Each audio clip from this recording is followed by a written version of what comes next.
Hey, is Ben Affleck's role for the Flash being diminished? Guardians of the Galaxy 3. What's up with that update though? And you know it's time for Halloween, right? Let the right one in, maybe getting a show on Showtime. That's right. Let's talk about it. Welcome to the house.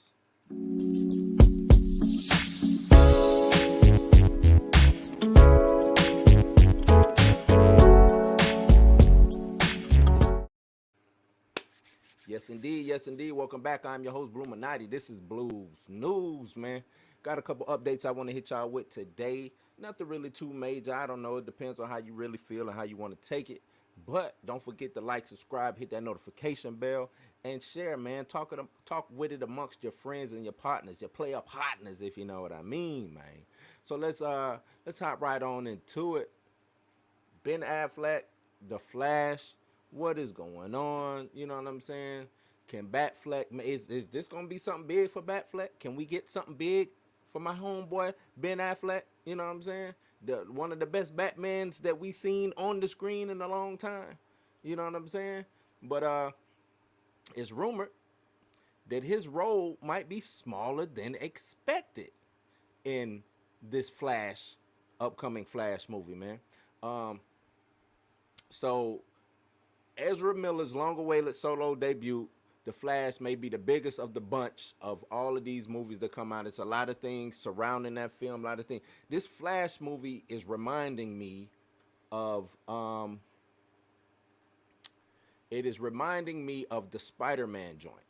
This new Spider-Man No Way Home, with all the things that's surrounding it. You got time travel, you got different Batman being in it, you know what I'm saying? So it's like one of the biggest uh DC movies that's done come out of late. So this first theatrical standalone is set to explore DC's multiverse, and fans are going to be treated with both Ben Affleck and Michael Keaton to come and reprise their roles as Batman, right?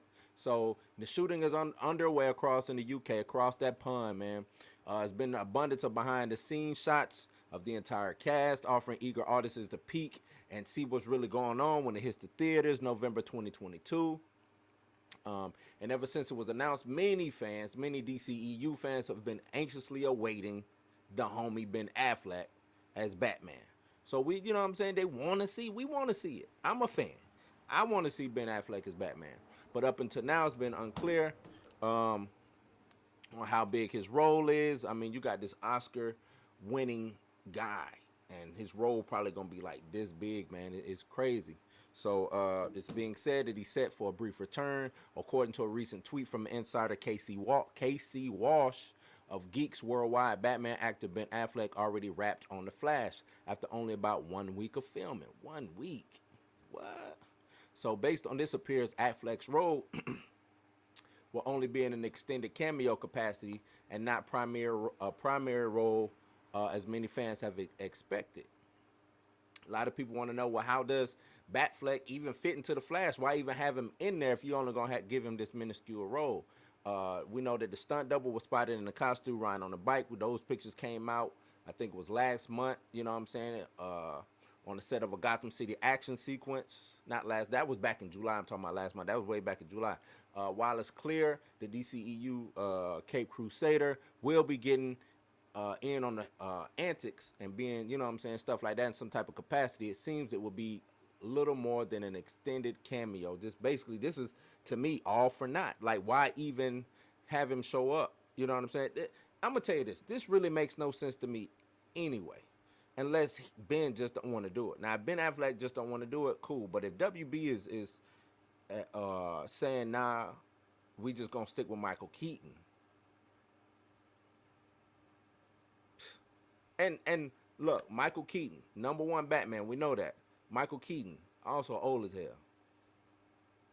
I don't see the future, really the future in that.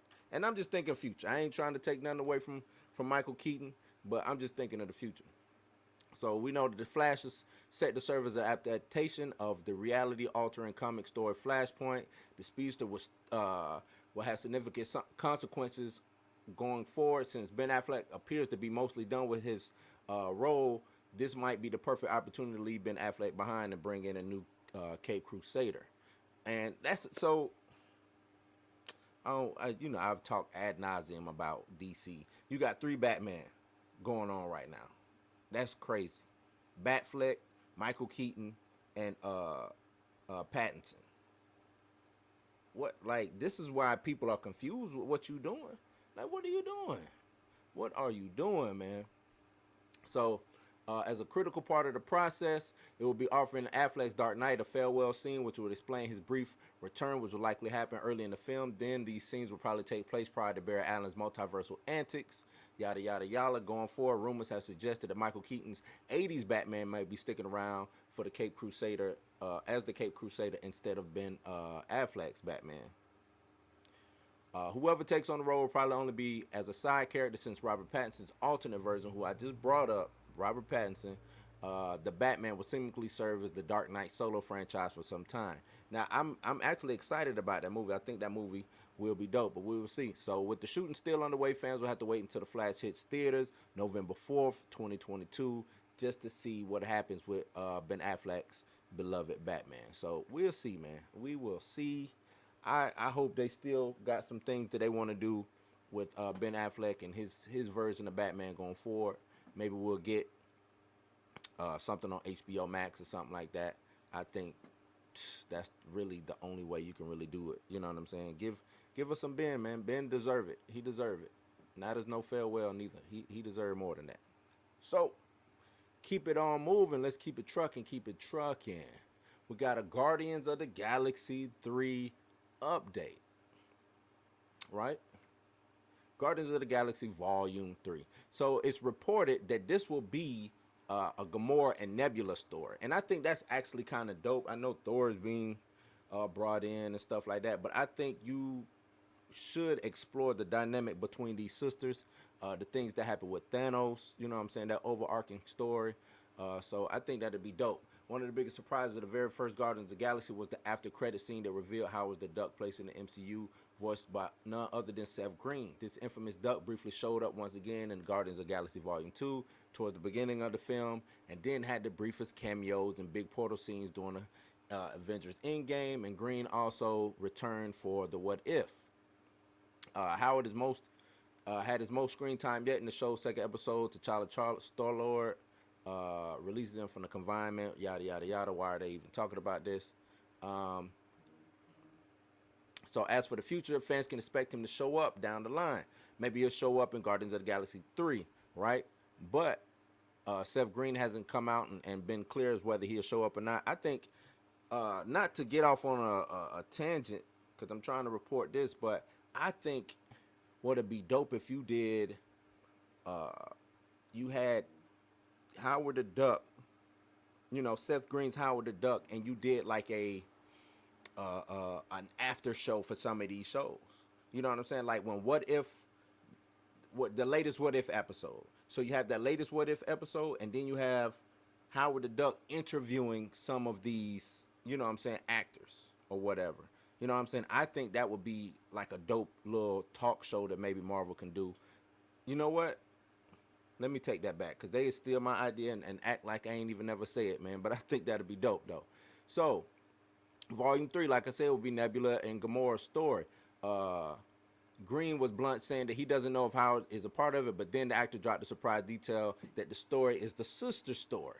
And this is what he said: I don't know if Howard's part of it. I haven't heard anything about that. The only thing I know is that it's the girl's story. It's the sister story, and that's it. Gamora and Nebula's story. So I don't know if it's a prequel or if it comes off in the new timeline that splintered post the time heist. Honestly, I don't know anything about it. I wouldn't be hurt if Howard's not a central character to the sister's story. So there you have it. Nebula and Gamora to take the spotlight. You know what I'm saying? Obviously, Green's words don't necessarily make it true.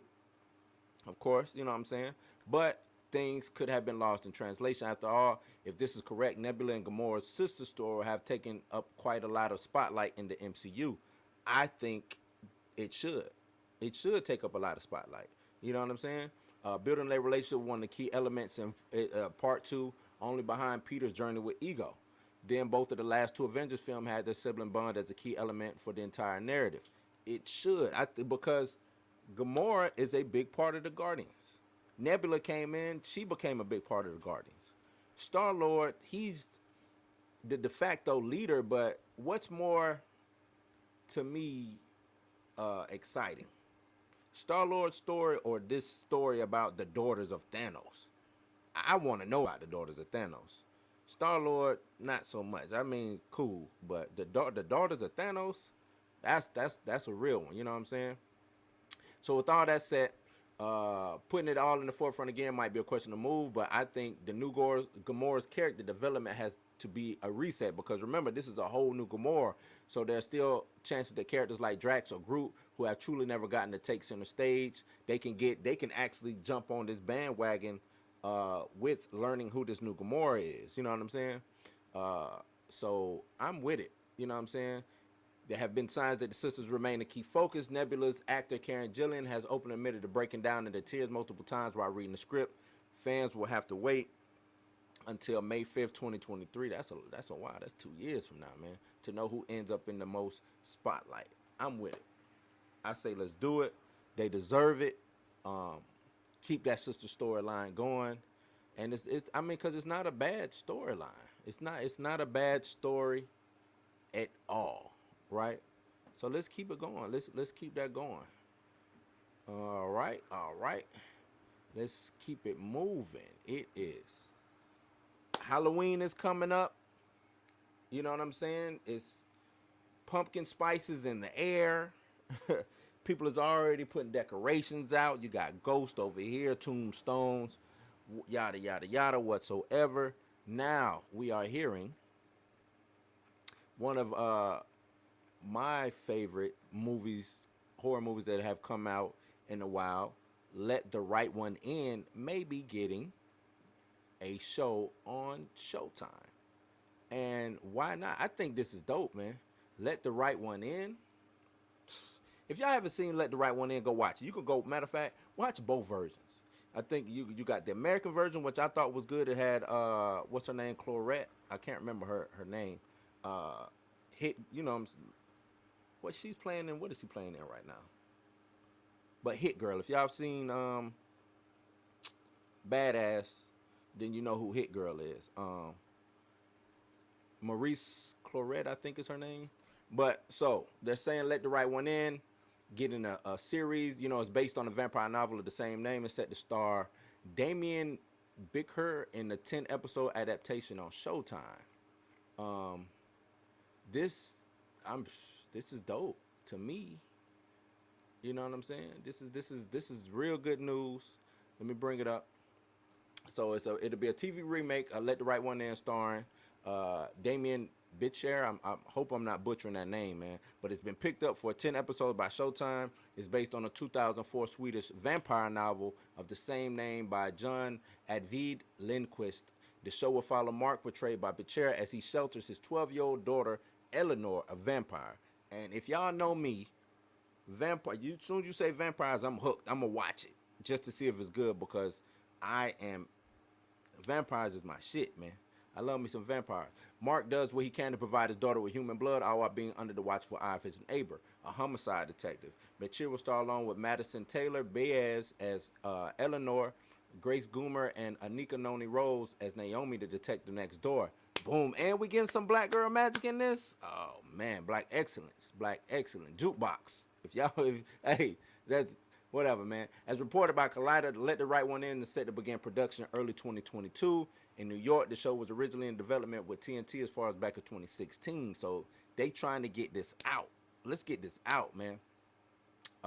Before moving to Showtime earlier this year, where it was picked up. Seth Main, who previously helmed episodes of The Walking Dead and Homeland, is set to direct. The pilot was penned by Andrew Hinderaker, who was written shows like Penny Dreadful in the past. This is gonna be dope, man. This will be the third adaptation of the novel, and the first was the 2008 Swedish film. Like I said, go watch that original film, 2008. And then they had the American remake in 2010, also called Let Me In. It was called Let Me In, written and directed by Matt Reeves. Matt Reeves, he's on the roll right now, and starring Chloe Grace Moretz. That's her name. I messed her name all the way up. With the series adaptation, Let the Right One In looks to expand the novel's ideas beyond a 2-hour film, giving it a chance to explore the characters with more depth. In addition, the show's move from TNT to Showtime will likely also allow for more mature content. More details will be forthcoming as it enters production next month. So, hey man, y'all let me. You ain't even gotta let me know, cause I'm gonna be there to watch. I'm watching it. Let the right one in. Showtime. I'm there. I am there. Telling you, it's pumpkin spices in the air. Decorations is going up. Kids is getting their costumes ready. Halloween, man, my favorite time of the year. That's right. Let the right one in. Let's go. Let's go. Let's go. So, that has been today's iteration of Blues News. Don't forget to like, subscribe, share, and hit that notification bell. You can always follow me on Instagram, Blues House Live. And if you want to donate, you can hit the Cash App at $BLUMINATI.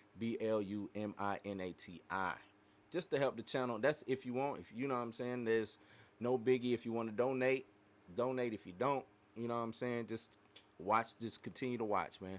So you know how I like to leave you. You ain't got to go home, but you got to get the hell up out of here. Peace. Y'all be easy.